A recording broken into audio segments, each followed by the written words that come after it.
But the point is that God continues to weave within us that simple gospel message, acknowledging our sin, experiencing in light of that sin God's love, receiving God's gift of grace of Jesus Christ, through whom we have salvation, and allowing God to use us for ministry and mission.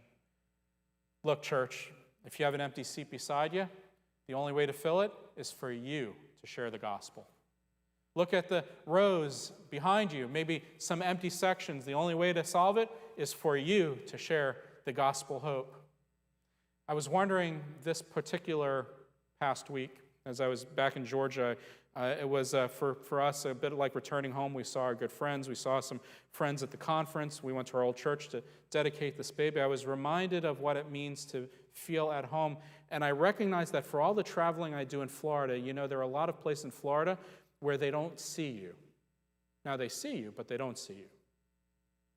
Because Floridians are so used to people moving in and out of the area that people no longer take time to look. We went to a beautiful destination right outside of Gainesville. One of our parishioners was nice enough to give us a cabin to take a few days. And as we went through the store, people were pretty nice. It was a nice area, but people didn't see us. They didn't look at us. And I thought, if we're going to grow this church, if we're going to build God's kingdom, if we're going to speak gospel, speak Jesus, I want you to ask a question. Do you see people around you? And I thought, the best way to do that is to ask yourself, when was the last time you made a friend? Was it 10 years ago? Was it 20 years ago? Because the way you grow churches is you make friends. Speak to people, you see people.